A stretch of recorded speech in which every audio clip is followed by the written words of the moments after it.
Uddhavji, ABP माझाच्या या मुलाखतीच्या कार्यक्रमात तुमचं स्वागत. खरं तर आजपासून बरोबर 7 दिवसांनी ह्या वेळेपर्यंत महाराष्ट्राचं भविष्य पुढचं काय असणार आहे ते स्पष्ट होणार आहे आणि सर्वार्थानं खूप महत्त्वाची अशी ही निवडणूक आहे.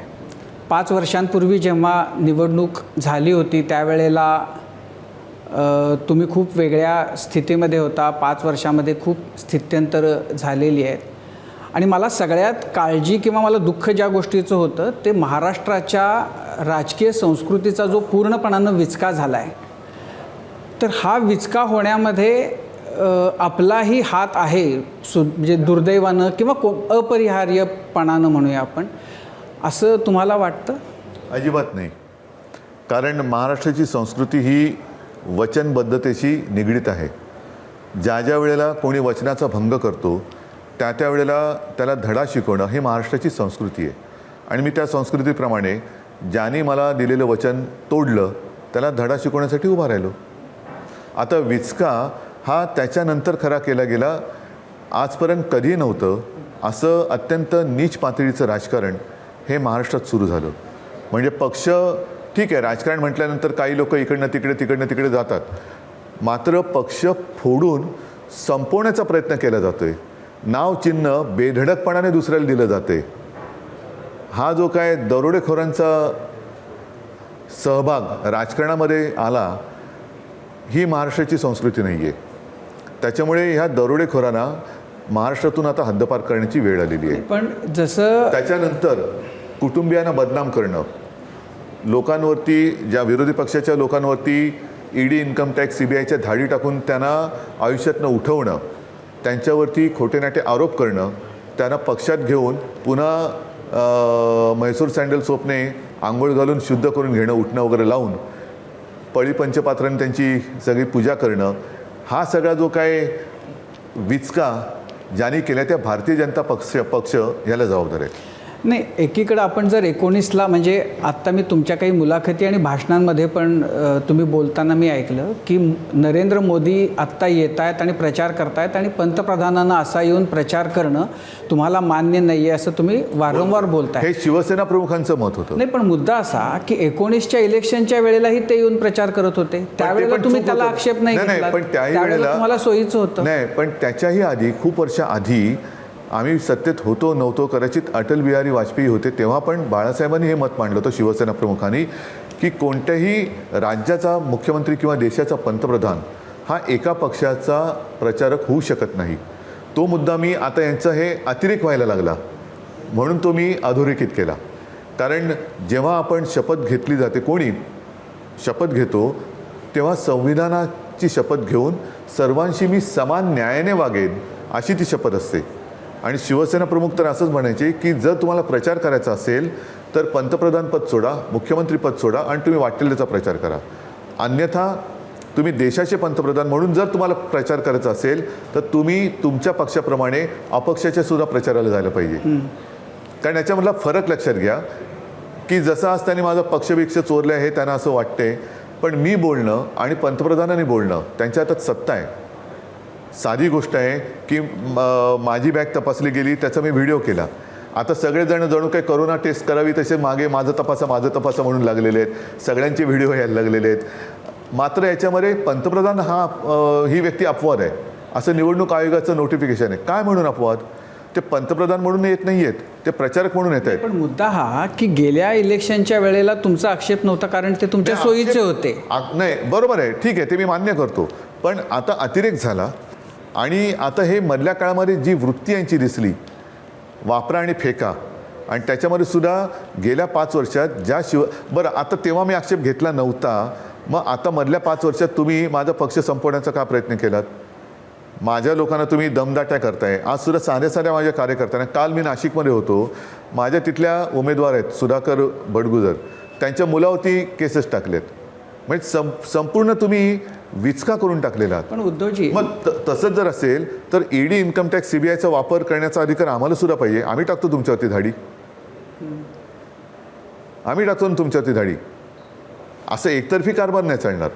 नाही, पण हा जो पक्ष फोडला किंवा पक्ष चोरलाचा जो मुद्दा आहे, तर तुम्ही त्याच्याकडे बघताना की म्हणजे आपणच चुकीची माणसं मोठ्या पदांवर बसवली, आपलंच असं चुकलं मला आता होतं. वाटतं, कारण मला वाटलं नव्हतं मोदी माझ्याशी असं वागतील. आणि मोदी वागले, त्यांनी फायदा म्हणजे घेतला असं तुम्ही म्हणून. चुकीची माणसं बोललात नाही, म्हणून. चुकीची माणसं म्हणजे असं की जी माणसं गेली ती तर तुमची त्यांना गेली, त्यांच्याबद्दल आपण साधारणतः आता तुम्हाला जाऊ दे. त्यांच्याबद्दल आता त्यांचा राग येतो का सहानुभूती वाटते का कीव येते? कीव येते, कारण त्यांना आता काही किंमत राहणार नाही आहे. ज्यांच्यासोबत गेले त्यांची नीती वापरा आणि फेका अशी आहे. त्याच्यामुळे मला आता त्यांची कीव येते. अमित शाह तर मध्ये बोलून गेलेत की देवेंद्र त्यांचे मुख्यमंत्री होतील. अर्थात ते शक्य नाही आहे, पण आता हे मिंदे, अजित पवारांचं ठीक आहे, त्यांना अखंड उपमुख्यमंत्री भव असं कोणीतरी आशीर्वाद दिले असं मी ऐकलं. त्याच्यामुळे त्यांचं ठीक आहे, पण मिंदे करणार आहे का तसं? पण म्हणजे जर समजा तुम्हाला जशी वाटती तशी स्थिती निर्माण झाली तर हे जे गेलेले आहेत त्यांच्यासाठीचे दरवाजे तुम्ही परत किलकिले करा. गेलेले निवडूनच येणार नाहीत ना. पण या आत्ताच्या काळामध्ये, मधल्या काळामध्ये त्यांच्यापैकी कोणी तुम्हाला अप्रोच झालं होतं? अप्रोच करण्याचा प्रयत्न नक्की केला त्यांनी, पण गेल्या 2.5 वर्षात जीवाला जीव देणारे माझे शिवसैनिक महाराष्ट्राच्या कानाकोपऱ्यात उभे राहिले. हार जीत हा वेगळा भाग आहे, पण जीवाला जीव देणारा सहकारी हा अत्यंत महत्त्वाचा भाग आहे. आणि ते मला मिळाले. तरुण पिढी माझ्याकडे आली, काही जुनी लोक यांच्यामुळे गेले होते ते परत आले. त्याच्यामुळे शिवसेना वाढली. ही निवडणूक ही म्हणजे खरी शिवसेना कोणती, खरी राष्ट्रवादी कोणती याच्यावर शिक्कामोर्तब करणारी आहे? अजिबात नाही. खरी शिवसेना ही माझीच आहे. कारण शिवसेना हे नाव दुसऱ्या कोणालाही देण्याचा अधिकार निवडणूक आयोगाला नाही. निवडणूक आयोग इलेक्शन सिम्बॉलबद्दल निर्णय घेऊ शकतात, पण नाव कोणाचं कोणाला द्यायचं हे मी मानणार नाही. हा निवडणूक आयोगाचा अधिकारच नाही. त्याच्यामुळे उद्या जर का मी निवडणूक आयोगाचं जसं भाषण बोलतो, त्यांचं नाव काय असेल ते असेल, आणि त्याला म्हणले धोंड्या, मी ठेवलं त्याचं नाव धोंड्या. पण असं की शिवसेना जसं काँग्रेस, मग राष्ट्रवादी काँग्रेस, समाजवादी काँग्रेस, इंदिरा काँग्रेस, अनेक काँग्रेस आहेत, तसं जर आता असं होत असेल की शिवसेना, मग ही शिवसेना ती शिवसेना, शिवसेना त्यांचा मिंदे गट असेल, मिंदे गट असेल ना. पण शिवसेना ही एक जी बाळासाहेबांनी नाव ठेवलं शिवसेना, माझ्या आजोबांनी ते नाव दिले, ते त्यांना कोणीच देऊ शकत नाही. कोणाचाच अधिकार नाही आहे तो इलेक्शन कमिशनचा तर मी ऐकायलाच नाही, मानूच शकत नाही मी. पण या निवडणुकीमध्ये आता शेवटी असं आहे की हा सगळा त्याचा निकाल जनतेच्या दरबारात, जनतेच्या कोर्टात आहे. तर या निवडणुकीमध्ये राष्ट्रवादी काँग्रेस खरी कोणाची आणि शिवसेना खरी कोणाची हे सिद्ध होईल असं? मग तसं जर का असेल तर मग चिन्ह तुम्ही गोठवायला पाहिजे होतं. नवीन चिन्ह जसं आम्ही घेतलं मशाल, ती आज घराघरात पोचले. म्हणजे हाच तर अन्याय आहे ना. म्हणून मी म्हणतो की मिंदेनी तर जाहीर सांगितलेलं की ते मोदी आणि शहांना धन्यवाद देत आहेत की त्यांनी नाव आणि चिन्ह त्यांना दिलं. म्हणजे हा दरोडेखोरांचे सरदार कोण आहेत हे मिंदेनी कबूल केलं. आता मिंदेला माझं आव्हान आहे, तुम्ही माझ्या वडिलांचा फोटो वापरताय, हिंदू हृदय सम्राटांचा, तुम्ही माझं नाव वापरताय, तुम्ही चिन्ह वापरताय, कसले तुम्ही मर्द, आणि ह्याच्यामध्ये कसलं आलं खरे खोटेपणा. म्हणजे असा कोणता तरी चोर, तुमच्या चॅनलनी कधी बातमी दिली का की असा कोणतरी चोर की ज्याने चोरी केले आणि तो चोरीचा माल उघडपणाने घेऊन फिरतोय की बघा राजीवजी मी तुमचं पाकिट मारलं, आता हे पाकिट माझं, असं आलंय का? हे चोरांची अवलाद आहे ही, चोर कंपनी. पण त्यांना मी जाहीर सभेत बोलतोय आणि तेच सांगतो की जर ती खरी मर्दाची अवलाद असेल तर त्यांच्या वडिलांचा फोटो लावून त्यांनी माझ्यासमोर उभं राहावं. ह्याच्यातच कळतं ना मर्द कोण आहे आणि फोलपणा कोणाचा आहे. पण उद्धवजी, आता 5 वर्षांनंतर तुम्ही जे 19मध्ये खूप मोठं धाडस केलं होतं आपण म्हणूया की ज्यांच्याबरोबर निवडणूक लढवली होती त्यांना सोडून तुम्ही ज्यांच्या विरोधात लढली होती निवडणूक त्यांच्याबरोबर केला, तर त्याचं आता तुम्ही त्याच्याकडे बघताना त्याची खूप मोठी किंमत आपल्याला मोजायला लागली असं तुम्हाला वाटत नाही? सांगतो तुम्हाला, यांनी आमचा दुरुपयोग केला. त्यांनी एक तो जो असा काही संभ्रम निर्माण केला होता, तसं पाहिलं तर 2014 सालीच त्यांनी मला संपवायचा प्रयत्न केला होता. आणि जे एकनाथ खडसेंचं स्टेटमेंट आहे कॅमेऱ्यावरती की त्यांनी अगदी निवडणूक उमेदवारी अर्ज भरायला परवाचा काळ आहे, म्हणजे परवा 3 वाजेपर्यंत असं समजा, तर आज संध्याकाळी त्यांनी 6:30ला फोन करून सांगितलं की आपली युती तुटली. मग त्यांनी त्यांची तयारी केली होती, मला बोलत ठेवला होता आणि अचानक युती तोडली. मग हा प्रयत्न त्यांचा तेव्हापासून आहे. आणि हे मोदी शहा आल्यापासून सुरू झालं. अटलजी किंवा प्रमोदजी होते, मुंडे साहेब होते, गोपीनाथजी होते, तेव्हा हा विषय नव्हता. हा अचानक 2014ला म्हणजे ते पंतप्रधान झाल्यानंतर माझा वापर करून घेतला, मला प्रचाराला फिरवलं. आत्तासुद्धा 2019ला जसं तुम्ही म्हणालात की मी तेव्हा आक्षेप नव्हता घेतला, ठीक आहे, पण तसंच 2019ला मी त्यांचा प्रचार केला आणि तेच मोदी मला आता नकली संतान म्हणत आहेत. म्हणजे हा विचका जो म्हणताय तो कोणी केला? म्हणजे तुम्ही बाळासाहेबांच्या पुत्राला नकली संतान बोलेपर्यंत तुमची मजल जाते, एवढी तुमची गुरमी. पण मग ह्या विचक्याला तुम्ही कोणाला जबाबदार धरता, जर कोणाला जर जबाबदार धरायचा असेल? बघा, मी जो काय फरक अनुभवतोय तो 2014 साली झालेला आहे, ज्या वेळेला भाजप अटलजींकडे होता, अडवाणीजींकडे होता. तोपर्यंत जागा वाटपामध्ये चर्चा थोडीशी तणातणी व्हायची, माझी आणि प्रमोदजींची व्हायची, पण नंतर सगळं स्मूथ व्हायचं. प्रमोदजी गेले, गोपीनाथजी गेले अचानक, आणि त्याच्यानंतर सगळी विल्हेवाट लागली. आणि त्याच्यानंतर तुम्ही बघा, जसं मी आज नेहमी सांगतो की भाजप हा आता एक संकरित पक्ष झालेला आहे की त्याच्या राजकीय गर्भात इतर सगळ्या पक्षाची बीजं, मग ती भ्रष्टाचारी असतील काही असतील, अशी टाकली गेलेत आणि असा हा भाजप आज राज्य करतोय. हा संकरित पक्ष आहे. पण विचक्याला तुम्ही कोणाला जबाबदार धरता? ज्याने केलं त्यानं. म्हणजे कोण? तुम्हाला असं कोणी एक व्यक्ती, एक नाव असं काही बघा, आता असं आहे की जर शिवसेनेने काय केलं तर त्याची जबाबदारी पक्षप्रमुख म्हणून माझी आहे. तसं भाजपचा जो कोण असेल प्रमुख, ज्यांच्या शब्दावरती भाजप चालतो, ही त्याची जबाबदारी आहे. मला ना तुमच्या हातामध्ये ही रुद्राक्ष फार ठसठशीतपणानं दिसत आहेत. ही म्हणजे ही बाळासाहेबांची रुद्राक्ष आहेत? बाळासाहेब जे वापरायचे ते? बाळासाहेबांची माळ ही मी ठेवलेली आहे. ही मी माझ्या आवडीने घातलेली रुद्राक्ष आहेत. काहीतरी घराणेशाहीचं घ्यायला पाहिजे ना, तर मी रुद्राक्ष घेतली. पण ही गेल्या काही दिवसांमध्ये दिसायला लागली, तर ती इतक्या असं ठसठशीतपणानं त्याचं दाखवण्याची का तुम्हाला अशी वाटते गरज? मग अनेक लोक सोन्याचे दागिने घालून मिरवतात, मी रुद्राक्ष घालतो. पण तुमच्या त्या रुद्राक्षांमध्ये तुमचं शिवबंधन पण झाकलं गेलं. मला माहीत नाही तुमच्या हातात शिवबंधन आत्ता आहे का ते? शिवबंधन हे माझ्या हातात काय, माझ्या मनात पण आहे. शिवबंधन तुम्ही म्हणाल ते बरोबर आहे. माझं जेव्हा ऑपरेशन झालं त्यावेळेला ते मला काढावं लागलं होतं आणि त्याच्यानंतर बराच काळ माझा सगळ्या त्या उपचारांमध्ये गेला. मी सांगितलं ना, हात हालत नव्हते, मग हाताला ट्रीटमेंट ही आजसुद्धा माझी चालू आहे. त्याच्यामुळे मला आता ही रुद्राक्ष मी जेव्हा ट्रीटमेंट चालू असते तेव्हा काढून ठेवतो. तसं शिवबंधन मला काढता घालता येत नाही, म्हणजे मी घालू शकत नाही. म्हणून मी आता तूर्त शिवबंधन घालू शकत नाही, कारण माझा उपचार चालू आहे हातावरती. मला असं विचारायचं होतं खरं तर की गेल्या काही दिवसांमध्ये मुस्लिम पर्सनल लॉ बोर्डाचे जे ते नोमानी आहेत, ते गेल्या काही दिवसांपासून त्यांची वक्तव्य, काही उलेमांची वक्तव्य आणि त्याच्यामध्ये मुस्लिमांना रिझर्वेशन. आता काल त्यांनी सांगितलं की जो आपल्याला जिहाद करायचा आहे त्याच्यामध्ये सिपाय सालार शरद पवार आहेत, आणखीन त्यांचे नेते जे आहेत प्रमुख लढणारे, त्याच्यामध्ये उद्धवजी ठाकरे, राहुलजी गांधी वगैरे अशी नावं त्यांनी घेतली. तर ह्या प्रकारची जेव्हा वक्तव्य येतात त्याच्याकडे तुम्ही कसं बघता? तुम्हाला त्याचा? नाही, पण मी असं कुठेही पाहिलेलं नाही, मी कुठेही ऐकलेलं नाही आहे. कारण मी साहजिकच आहे, जरी प्रचारामध्ये असलो, रोजच्या रोज वृत्तपत्र मी काय वाचू शकलो नाही, तरी मी अपडेट घेत असतो. त्याच्यामुळे माझ्या तरी डोळ्यासमोर बटेंगे तो कटेंगे आलं, पण हे नाही आलं. त्याच्यामध्ये की मुस्लिम रिझर्वेशनची गोष्ट आली. आता बीजेपीकडून असा प्रचार केला. ऐका, कोणी माझ्याशी या विषयावरती बोललेलं नाही.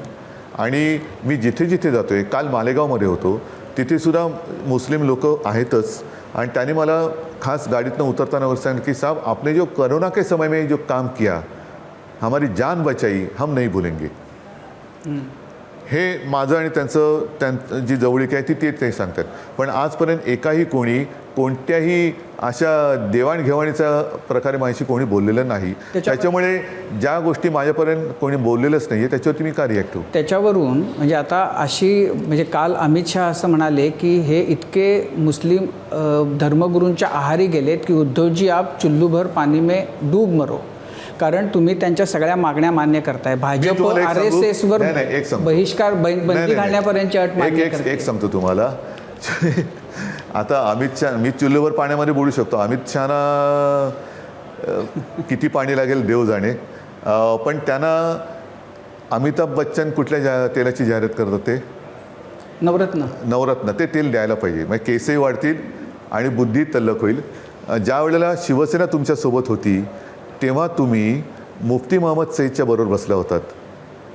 तेव्हा पाण्याचा बर्फ झाला होता म्हणून तुम्ही बुडला नाहीत. त्याच्यानंतर मेहबूबा मुफ्ती बरोबर बसलात. आता चंद्राबाबूंनी जो काय त्यांचा जाहीरनामा प्रकाशित केला आहे त्यांच्याबरोबर तुम्ही बसलेला आहात. नितीश कुमार जो संघमुक्त भारत बोलणारे होते त्यांच्याबरोबर बसलेले आहात.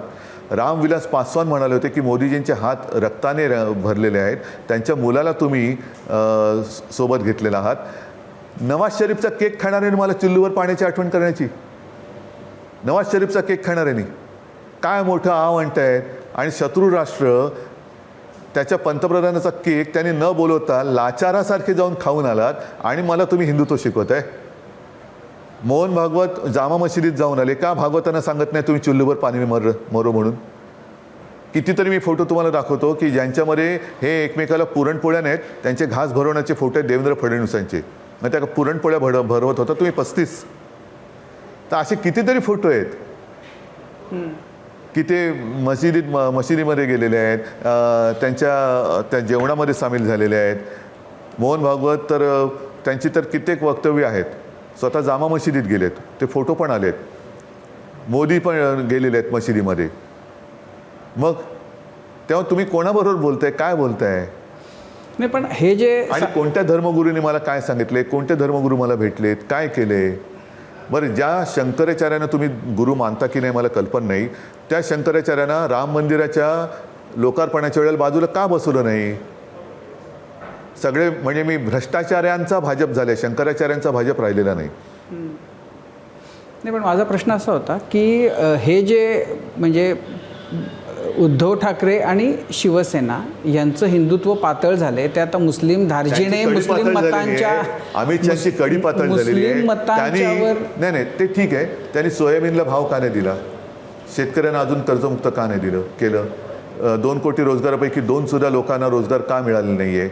महिला सुरक्षित का नाही आहेत? बरोबर आहे. महाराष्ट्राचे उद्योग गुजरातला का नेत आहात? महाराष्ट्राचा घात तुम्ही का करता आहात? या सगळ्या गोष्टीचं उत्तर त्यांच्याकडे नाही आहे आणि तेच आज जनतेला पाहिजे.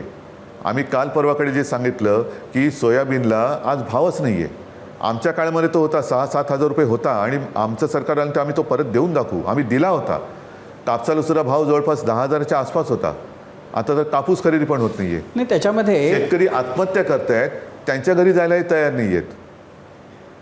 बरोबर आहे. आणि इथे एकदम तुमची लाडकी बहीण झाली.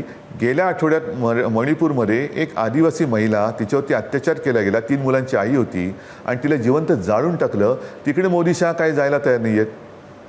तर तुम्ही त्या विषयावरती बोला ना. हे किती काळ तुम्ही तेच करत तर काहीच नाही आहेत.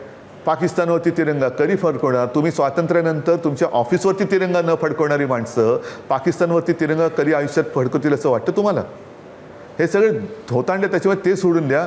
लोकांच्या जीवनमानाच्या प्रश्नावरती बोला. नाही आता सोयाबीनचा सोयाबीनचा तुम्ही उल्लेख केलात. आता तुम्ही इथं खरगे काल आले होते आणि त्यांनी सांगितले की आम्ही 6,000 रुपये भाव देऊ.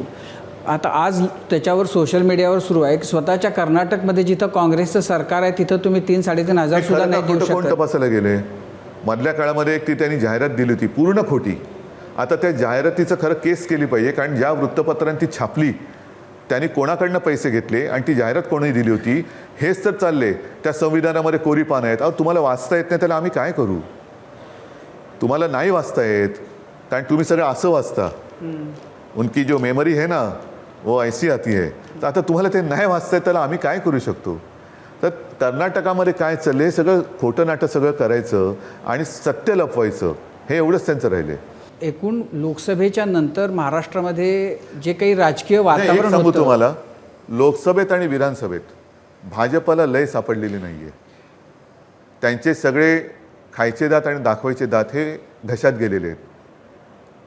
ते 405चा नारा त्यांनी जो दिला होता संविधान बदलण्यासाठी, दुर्दैवाने त्यांचीच लोक बोलली आणि त्यांचं भांडं फुटलं आणि लोकांनी त्यांची जी काय वाट लावायची ती लावली.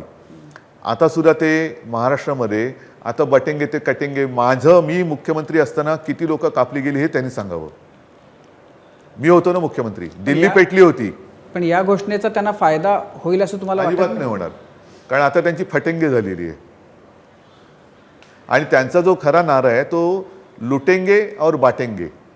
महाराष्ट्र को लुटेंगे और दोस्तों में बाटेंगे जे चाललेलं आहे हे लुटेंगे आणि बाटेंगे हे जास्त लोकांमध्ये अपील होते आणि ते लोक बघतायत, अरे माझा रोजगार टाटा एअरबस जो आम्ही नागपूरला आणणार होतो ते अहमदाबादला घेऊन गेले. मुंबई हे देशाची आर्थिक राजधानी हे अहमदाबादला शिफ्ट करत आहेत. मुंबईतनं अनेक उद्योग, डायमंड मार्केट हे अहमदाबादला घेऊन गेले. फिल्मफेअर अवॉर्डसारखे क्रिकेटच्या फायनल मॅचपासून सगळं हे गुजरातला घेऊन जात आहेत. हे गुजरातला घेऊन कशाला? आता ही धारावी जी काय करतायत, धारावी वाचवायला कोणी नव्हतं आलं. अदानी आले होते ऑक्सिजन घेऊन. आणि यांचं प्लॅनिंग एवढं खोलवर असतं की धारावीच्या बाजूला, बरोबर धारावीच्या बाजूला बुलेट ट्रेनचं स्टेशन जे अहमदाबादला जोडलं जाणार आहे. मग धारावीत कोण लोक राहायला येणार आहेत?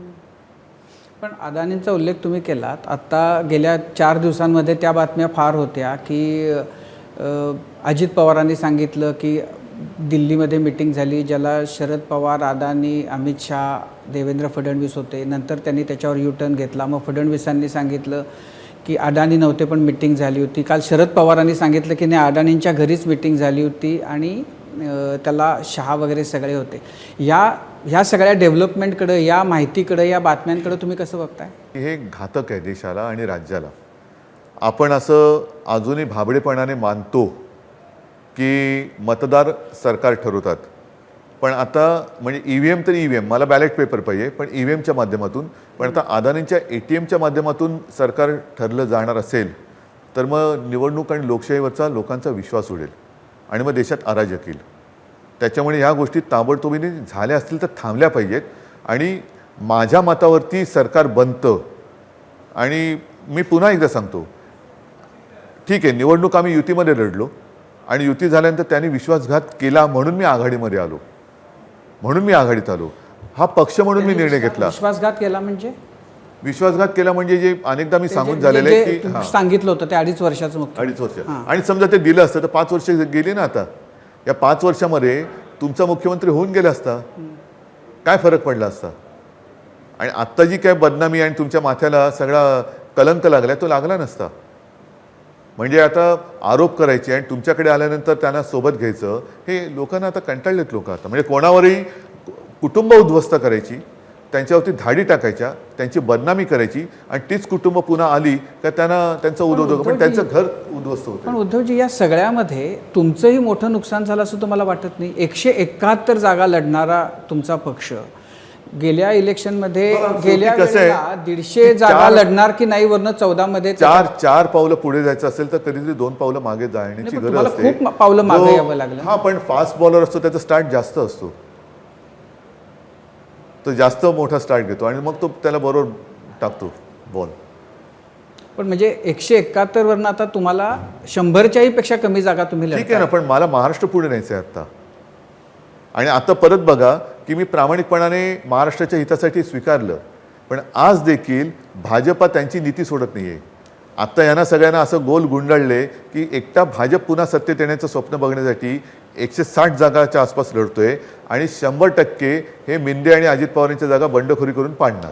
ज्या माझ्या 70 जागांच्या ठिकाणी तेव्हा युती असताना, आता तेव्हाही मी 124 जागा स्वीकारल्या होत्या आणि त्याच्यातही त्यांनी 70पेक्षा जास्त ठिकाणी बंडखोरी करून माझ्या जागा पाडलेल्या. म्हणजे हे कपट कारस्थानी पाताळीयंत्री लोक आहेत आणि हे देशाचंच नव्हे तर राज्याचं पण नुकसान करतायत. आणि त्यांच्याबरोबर जे गेलेत त्यांना सुद्धा हे उचलून फेकून देणार. आता तुम्हाला काय दिसतंय भविष्य? काय इलेक्शनमध्ये काय होईल असं तुम्ही भविष्य आता जनतेच्या हातात आहे आणि हे जनतेच्या भविष्याची दिशा ठरवणारी निवडणूक आहे. जर लोकांना हे सगळं दिसतंय, त्यांना हे पटतंय, कारण आता मला असं वाटतं अजून 2-3 दिवस आहेत, पण तसं पाहिलं तर प्रचार संपला आहे. कारण लोकांनी आता ठरवलं आहे. तुम्ही आता सभा घ्या किंवा नका घेऊ, जनतेने आता ठरवलं आहे. काय ठरवलं आहे ते 23 तारखेला कळेल. पण मला असं वाटतं जो मला प्रतिसाद मिळतो आहे आणि माझ्याशी लोक जी बोलत आहेत सभेत, म्हणजे मी जरा एक विषयाला सुरुवात केली का लोक समोरून बोलतात. म्हणजे अगदी खेड्यापाड्यातल्या किंवा ग्रामीण भागातल्या सभेतसुद्धा मी मुंबईचा विषय काढला तर लोक समोरून सांगतात अदानी. मी कोल्हापूरला गेलो होतो, आमचे तिथले राधानगरीचे उमेदवार आहेत KP पाटील, त्यांनी सांगितलं त्यांच्या इथलं पाणी अदानीला विकलं. चंद्रपूरमध्ये गेलो होतो, त्या चंद्रपूरमध्ये मला सांगितलं त्यांच्याकडची ती मार्केल का कुठली शाळा, ती शाळा अदानीला दिली. तिथल्या खाणी अदानीला दिल्या. काश्मीरमधल्या पण काही खाणी अदानीला दिल्या.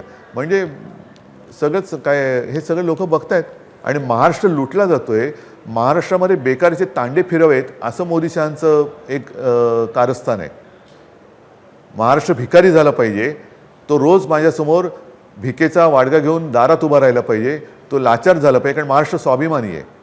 महाराष्ट्राचा इतिहास आहे की तो वाकत नाही, झुकत नाही, कुठे लाचार होत नाही. लाचार होत नाही, मी तुम्हाला करून दाखवतो.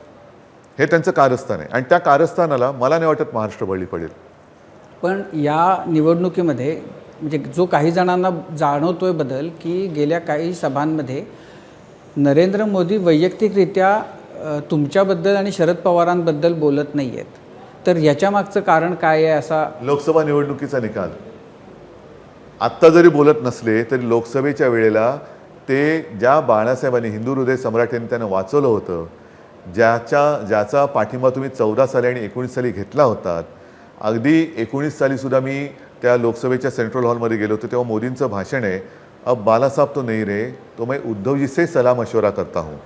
19पर्यंत मी सगळं व्यवस्थित होतो आणि अचानक आता मला ते नकली संतान बोलेपर्यंत त्यांची मस्ती वाढलेली आहे.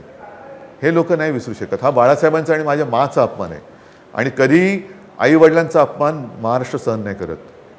पण हे त्यांचं म्हणजे तुम्हाला फारच जिव्हारी लागलेलं आहे. नक्कीच लागले. तुम्ही माझ्या आईवडिलांचा अपमान कसा करू शकता? कोण आहात तुम्ही असे मोठे? मला माझ्या आईवडिलांचा अभिमान आहे, त्यांना आहे की नाही मला कल्पना नाही, पण माझ्या आईवडिलांचा तुम्ही अपमान करता. तुम्ही मला नकली संतान बोलता. म्हणजे काय तुमची लायकी काय? लायकी काय? ही शेवटी संस्काराची एक मी म्हणेन वृत्ती असते की जसे संस्कार होतात तशी वृत्ती बनते. तसे संस्कार बोलतात त्यांचे. या निवडणुकीमध्ये म्हणजे एक तर काल तुम्ही परवा सिल्लोडला बोलताना म्हणाला होतात की तिथल्या अब्दुल सत्तारांना पाडण्यासाठी तुम्ही भाजपला साथ घातली होती की तुम्ही आमच्याबरोबर पूर्ण महाराष्ट्रासाठी घालतोय. कारण हा लढा अगदी नीट समजून घ्या. मी माझ्या स्वार्थासाठी नाही घालत आहे. मला काही व्हायचं म्हणून नाही बोलत आहे. महाराष्ट्र लुटणाऱ्यांना कृपा करून तुम्ही मत देऊ नका. हे माझं महाराष्ट्राच्या जनतेला कळकळीचं आवाहन आहे. आपण महाराष्ट्र हे संपवायला निघालेत. सगळे उद्योगधंदे ओरबाडून नेत आहेत. मला गुजरातबद्दल राग नाही, मला गुजराती लोकांबद्दल राग नाही. आजसुद्धा शतकानुशतके म्हणा अनेक वर्ष गुजराती आणि मराठी इकडे दुधात साखर मिसळली तसे मिसळून वागत आहेत. कधीही गुजराती मराठी असा इकडे दंगा झालेला नाही. गुजरात आणि संपूर्ण देश यांच्यामध्ये मोदी आणि शहा जी भिंत बांधत आहेत ती पूर्व पश्चिम जर्मनीच्या भिंतीसारखी ती उभी करत आहेत. म्हणजे हे तर जातील, पण त्याच्यानंतर भिंत पडायला आणि पाडायला खूप वर्ष लागतील. आणि ती भिंत बांधण्याचं काम हे कॉन्ट्रॅक्ट हे अंबुजा सिमेंटचं अदानी सिमेंट करून त्याचं ऑफिस गुजरातला नेऊन त्यांनी सुरू केलेलं आहे. पण ही जी साथ तुम्ही म्हणालात ती सगळ्यांना घालतोय, पण तुम्ही सिल्लोडमध्ये खास करून भाजपच्या मतदारांना दिली होती. हे तुम्ही एक प्रकारे काही संकेत देऊ पाहताय भाजपसाठी सुद्धा आणि RSSला पण जाहीर सांगतोय. केवळ सिल्लोड कशाला, मी तमाम महाराष्ट्रातल्या भाजप आणि RSSच्या कार्यकर्त्यांना सांगतोय की हा भारतीय जनता पक्ष जो संकरित आहे तो तुम्हाला मान्य आहे का? हेच तुमच्या श्रमाचं फलित आहे का? हेच बीज तुम्ही जोपासलं की ज्याच्यासाठी तुमच्या राजकीय गर्भात भ्रष्ट विचारांची बीजं ही टाकावी लागून तुम्हाला कारभार करावा लागतोय. पण उद्धवजी म्हणजे ह्याच नेतृत्वानं भाजपला कधी नाही इतकी अभूतपूर्व सत्ता आणि पक्ष वाढवून दाखवलेला आहे ना. म्हणजे आता तुम्हाला तो पटत नाही, आवडत नाही आवडत नाही त्यांची वागणूक. मी पण त्यांच्याबरोबर होतो ना. मी पण म्हणजे आमची पहिली ओळख भारतीय जनता पक्षाशी प्रमोदजी महाजनांनी करून दिली. त्याच्यानंतर आमचा भाजपचा परिचय झाला. मग गोपीनाथजी आले, मग अटलजी आणि अडवाणीजींची आमचा परिचय झाला. त्याच्यामुळे प्रमोदजी होते, गोपीनाथजी होते, अटलजी होते, अडवाणीजी तेव्हा त्यांच्या सगळं कंट्रोलमध्ये भाजप होता. तेव्हा भारतीय जनता पक्ष हा एक काहीतरी नीतिमत्ता पाळणारा आणि राखणारा पक्ष होता. आता 14 नंतर हे सगळं खतम झालं. पण तुम्हाला मोदी आणि भाजपचं काहीच कसं आवडेनासं झालेलं आहे? म्हणजे काहीच तुम्हाला त्यांचं आवडत नाही? मला आवडत होते, पण मी त्यांना आवडेनासं झालो. 2014पर्यंत लोकसभेपर्यंत मी त्यांच्यासोबत होतो. 2014ला विधानसभेत त्यांनी मला माझी युती तोडली. तुम्ही छत्रपती संभाजीनगरमध्ये बोलताना तुम्ही असं म्हणालात की जर तुम्हाला म्हणजे रिटायरमेंटची भाषा एक प्रकारची तुम्ही रिटायरमेंटची नाही, शेवटी मी तुम्हाला हवाय की नको हे तुम्ही ठरवायचं.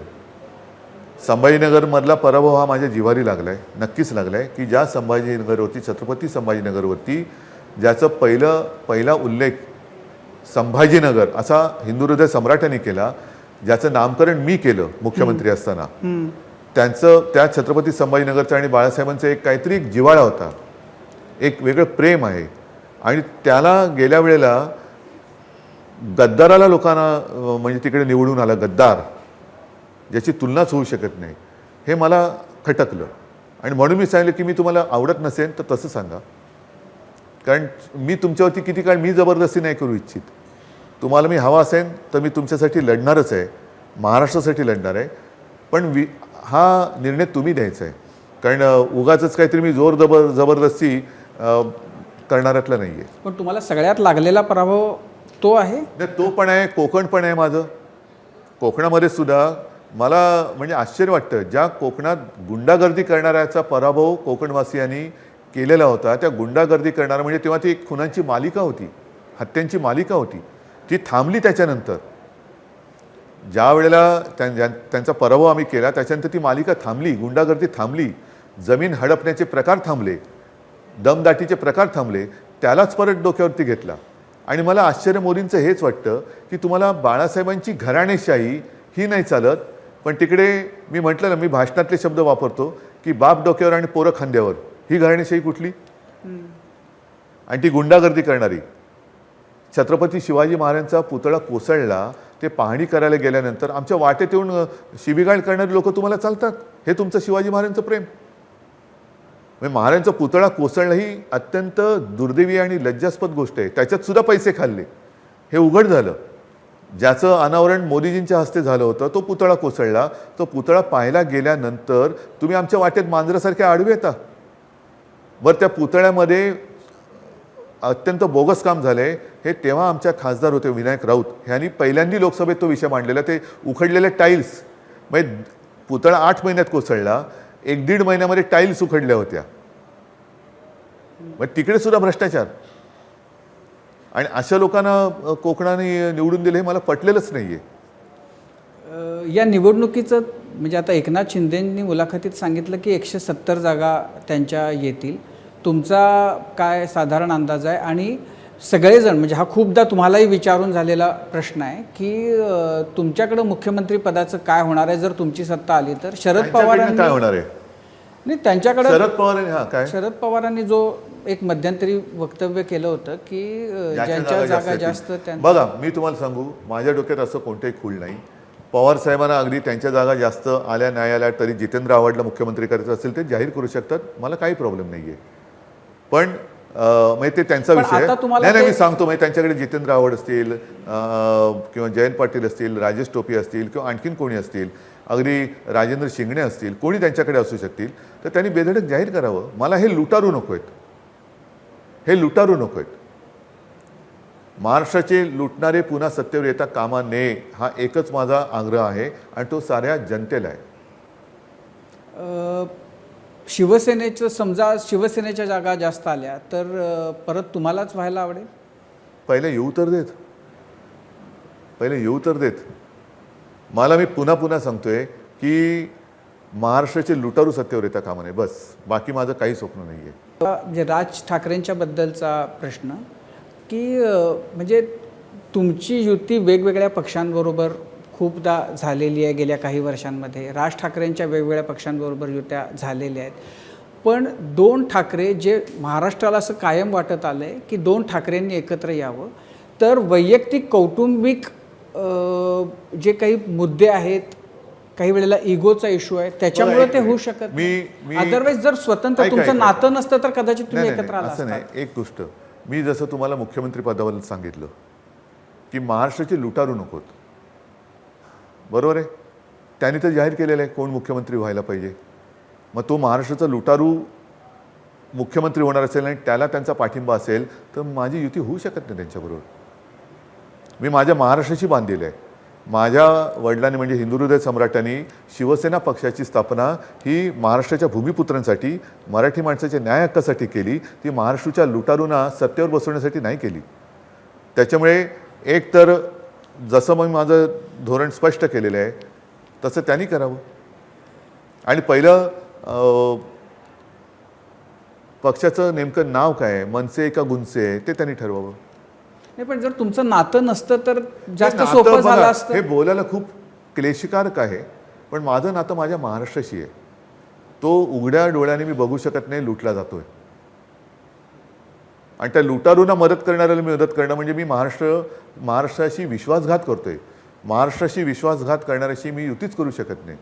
त्यांनी जाहीर केलं असतं की काय वाटेल ते होते, जसं मी जाहीर करतोय की महाराष्ट्रद्रोही राज्यावर येता कामा नये, मी काय पण केलं असतं. पण भविष्यामध्ये दूर दूरपर्यंत कुठेतरी तुम्हाला असं काहीतरी होऊ शकतं असं. महाराष्ट्रद्रोह्यांना मी मदत करणार नाही. मग ते अगदी मी तेव्हा गमतीमध्ये, कारण शेवटी माझे वडील व्यंगचित्रकार होते, मी पूर्वी व्यंगचित्र काढायचो. आता व्यंगचित्र काढणं जमत नाही कारण ऑपरेशन, तर अजून हाताची ताकद पण तशी नाही. पण मी ते उघड पाठिंब्याला बिन शर्ट पाठिंबा म्हणालो होतो. आता इन शर्ट पाठिंबा त्यांनी दिलेला आहे, आमची मतं फोडण्याचा प्रकार करून.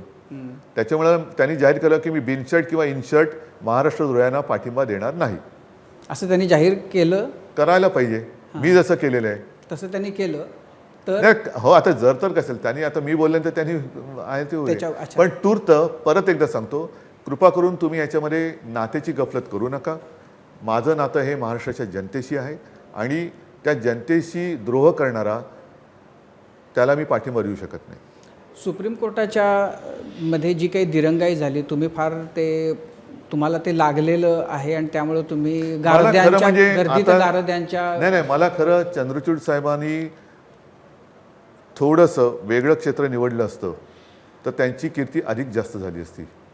त्यांनी ते जर का कायद्याचे निरूपणकार झाले असते, कायद्याबद्दल प्रवचनकार झाले असते तर त्यांचं नाव खूप मोठं झालं असतं. म्हणजे जगामध्ये त्यांच्यासारखं कोणी विद्वान आहे असं लोकांना कळलं असतं की हा एकमेव विद्वान आहे की एवढ्या उत्तम पद्धतीने कायद्याबद्दल ते भाष्य करू शकतात, लेक्चर देऊ शकतात. त्यांची कीर्ती खूप मोठी झाली असती. आत्ता माहीमचा जो म्हणजे ह्याच्याबद्दल तुम्ही बोललात, वरळीबद्दल मिलिंद देवरा तिथं आहे, तुम्हाला त्याच्याबद्दल काय म्हणाल तुम्ही? मिलिंद देवरा का विरोधात उभा राहिले पहिले सांगा. का तो कोणत्या पक्षातनं राहिला तो सांगा. शिवसेना, शिंदे गट, मिंदे गट. मिंदे माझ्याकडनं का गेले सांगा. मी काँग्रेस बरोबर गेलो म्हणून. मग मिलिंद देवराचे वडील काँग्रेसमध्ये असताना माझ्या वडिलांनी त्यांना महापौर केलं होतं. हे जो पोरगा विसरतो तो माझ्याशी कोणत्या बेसवरती लढायला उभा राहिला आहे. तेव्हा मिलिंद देवरा हाफ पॅन्टमध्ये पण असलं तर असेल. शिवसेना प्रमुखांनी मुरली देवरांना घरी बोलून सांगितलं तर तू उद्या महापौर बन. तेव्हा मुरली देवरा काँग्रेसमध्ये होते. हे मिंदेला पण माहिती असणं शक्यच नाही. आणि मिलिंद देवरा तेव्हा कुठे असलं इकडे तर असेल, पण तेव्हा काँग्रेसमध्ये असलेल्या मुरली देवरांना पाठिंबा देऊन महापौर केलेलं यांच्या वडिलांना मिलिंद देवराला चाललं. तेव्हा महापौर बंगल्यात वगैरे सगळे यांनी दुडू धावला असेल, रांगला असेल, गोदड्या भिजवल्या असतील, कारण तो लहान असेल तेव्हा. पण आत्ता तुझा मिंदे सांगतोय की काँग्रेसमध्ये गेले म्हणून याच्या विरुद्ध उभा राहा, ह्याच्या विरोधाला अर्थच नाही आहे. तुम्हाला वाईट वाटलं कोणाचं? म्हणजे असं जेव्हा होतं तेव्हा कशाला वाईट वाटायचं. उघड त्यांचं कळलं ना की शेवटी महाराष्ट्रद्रोह्यांमध्ये तो आहे. जे महाराष्ट्राशी द्रोह करतात मिंदे, त्यांच्या पक्षातनं तो महाराष्ट्रावरती वार करायला हा मुरली देवरांचा मुलगा, ज्याला एकेकाळी शिवसेना प्रमुखांनी काँग्रेसमध्ये असताना महापौर केला होता, तो महाराष्ट्रद्रोह्यांमध्ये सामील होऊन महाराष्ट्रावरती वार करायला येतोय. हे त्याचं दुर्दैव आहे. म्हणजे उद्धवजी, शेवटाचे एक 2-3च प्रश्न विचारतो. आज शरद पवारांनी एक मुलाखत दिली माझाला आणि त्यात त्यांनी असं सांगितलं की 14मध्येच त्यांचे प्रयत्न सुरू झाले होते एक प्रकारे महाविकास आघाडी करण्याचे आणि त्याच्यासाठीचा खडा म्हणून त्यांनी भाजपला पाठिंबा दिला. तर तुम्हाला त्यावेळेला शरद पवारांकडून त्याही वेळेला काही संकेत असे आपण एकत्र येऊचे आले होते? बघा, मी कधीही कोणाशी विश्वासघात करत नाही. तुम्ही म्हणताय तशी परिस्थिती 2014ला नक्की होती. पण मी 14 ते 19 माझी एकसुद्धा गुप्त मीटिंग अदानी असताना नसताना कोणी असताना नसताना काँग्रेस राष्ट्रवादीशी झालेली नाही. मी आयुष्यात पहिल्या प्रथम ह्यांनी माझा विश्वासघात केल्यानंतर 19 साली सोनियाजींशी प्रथम बोललो आयुष्यात. तोपर्यंत मी बोललेलो नव्हतो. पवारसाहेबांसुद्धा तेव्हा पवारसाहेब कधी घरी यायचे, कारण ते बाळासाहेबांचे मित्र. बघायचो पण वयाचं अंतर होतं, त्याच्यामुळे त्या बैठकीत मी कधीच बसत नव्हतो. आणि राजकीय चर्चा जी माझी पहिली झाली ती 2019ला झाली. तत्पूर्वी भाजपच्या कारभाराबद्दल जे मला पटत नव्हतं ते मी उघडपणाने बोलत जरूर होतो, पण एकही मी प्रयत्न ते सरकार पाडून महाविकास आघाडीचं सरकार स्थापन करण्याचा केलेला नव्हता. आता तुमचं म्हणजे हे आत्ताची जी तीन पक्ष अशा ज्या आत्ताची राजकीय स्थिती आहे, निवडणुकीच्या नंतर अशीच राहील असं तुम्हाला वाटतं का? गेल्या खेपेला जसं अनपेक्षित उलटे सुलटे लोक काही बघा, कुणाही बरोबर गेलं. तीन पक्ष आणि त्याच्याबरोबर त्यांची ए टीम बी टीम सी टीम त्यांच्याकडे आहेत, आमच्याकडे नाही आहेत. हा लढा सरळ महाराष्ट्रप्रेमी आणि महाराष्ट्रद्रोही असा आहे, पक्ष किती असोत. पण म्हणजे या खेपेला खरं तर सगळ्या पक्षांनी हे जनतेला शपथपूर्वक सांगायची वेळ आलेली आहे की आम्ही ज्या आघाडीतून ज्या पक्षाबरोबर आहोत त्याच आघाडीत त्याच पक्षांबरोबर राहू. गेल्या खेपेला कुणीही कुणाबरोबर गेलं तसं या खेपेला होणार नाही. बरोबर आहे, हे मी गेल्या वेळेला केलेलंच होतं. नाही पण तुम्ही गेलात, गेलो तुम्ही पण ज्यांच्याबरोबर नाही, लढलात तेव्हा कारण सोडून तुम्ही युतीमध्ये जे ठरलं होतं तसं वागले नाही. त्यांनी शब्द तोडल्यानंतर शेवटी माझा पक्ष, जसं मोदी परवा बोलले की रिमोट कोणाच्या हातात आहे, तुम्ही माझ्या पक्षाचा रिमोट हातात घ्यायला निघालात म्हणून मी तुमची युती तोडली. पण त्याच्यामध्ये आता तसं होण्याची शक्यता नाही, कारण लोकसभेच्या निवडणुकीच्या आधीपासून 2.5 वर्ष आम्ही लढतो आहोत. जायचं असतं तर जे गद्दार गेले ते त्यावेळेला गेले. तुम्ही 5 वर्ष होताच ना एकत्र. कधी 14 ते 19 तुम्ही बरोबर होतात. होतच ना, पण 19ला तुमच्याबद्दलचा जो आक्षेप, जो सगळ्यात मोठा आक्षेप आहे तो हा आहे की की मी तुम्ही त्यांची लाचारी पत्करली नाही. नाही, तुम्ही वैचारिक नाही, दृष्ट्या तुम्ही तो व्यभिचार की तुम्ही यांच्याबरोबर लढलात, हिंदुत्व सोडलं आणि तुम्ही यांच्याबरोबर गेलात. ठीक आहे, मग आता पहिल्यापासून सुरू करू. त्यावेळेला लालू आणि नितीश कुमारचं जे सरकार चाललं होतं ते फोडून मध्ये घुसलेला भाजप हा व्यभिचारी नाही आहे? मुफ्ती महम्मद बरोबर घुसलेला भाजप हा व्यभिचारी नाही आहे? नाही, एक मिनिट, व्यभिचाराचे आरोप कोणावर करायचे? ज्यांनी व्यभिचार केला नाही त्यांनी दुसऱ्यावरती व्यभिचाराचे आरोप करावे. म्हणजे ती एक गोष्ट आहे, ती तुम्हाला माहिती आहे, ती आता मी बोलण्याची गरज नाही आहे की कोण कोणाबरोबर गेलेलं नसेल त्या व्यक्तीबरोबर त्याने आरोप करावे. तसं भाजप नाहीच आहे ना. भाजप तर सगळ्यांबरोबर गेलं. भाजपचा सत्ता जिहाद आहे. भाजप तर सत्ता जिहाद करतोय का? वाटेल ते करा, पण आम्हाला सत्ता पाहिजे. म्हणजे आता जसं नवाब मलिक आपके है कौन हे पहिलं देवेंद्रांनी सांगावं. प्रफुल्ल पटेल आपके है कौन, मिरचीबरोबर व्यवहार करणारा तो तुमचा एकदम कंठमणी झाला. नवाब मलिक, अजित पवार सांगतायत की मी त्याच्या प्रचाराला जाणार आणि ते गेले, तरीसुद्धा तुम्ही त्यांच्यासोबत आहात. मग तुम्ही काय व्यभिचाराच्या गोष्टी करताय? मुळामध्ये मी परत सांगतोय की भाजप हा संकरित पक्ष आहे. त्याच्या राजकीय गर्भात आता सगळ्या भ्रष्टाचारी लोकांची बीजं आलेली आहेत आणि असा प्रश्न त्याच्या विचारात सुद्धा व्यभिचार झालेला आहे. त्याच्यामुळे त्याच्या आरोपांना मी किंमत देत नाही. पण उद्धवजी, या सगळ्यामध्ये आपण मतदारांना सगळे तुम्ही राजकीय पक्ष आणि नेते तुम्ही मतदारांना फार गृहीत धरताय. म्हणजे नवाब मलिक बद्दल आपण बोलतोय. नवाब मलिक तुमच्या होता, पण मी आरोप नव्हते केले दाऊदचा आहे म्हणून. पण मुद्दा असा नाही, इकडेच तुमचा मुद्दा आहे. माझ्याबरोबर होता तेव्हा तो दाऊदचा होता आणि तुमच्याबरोबर आलो तो का बाटाचा झाला? म्हणजे मी दाऊद शूज आणि बाटा शूज म्हणतोय. हा, माझ्याबरोबर हेच तर माझा आक्षेप आहे.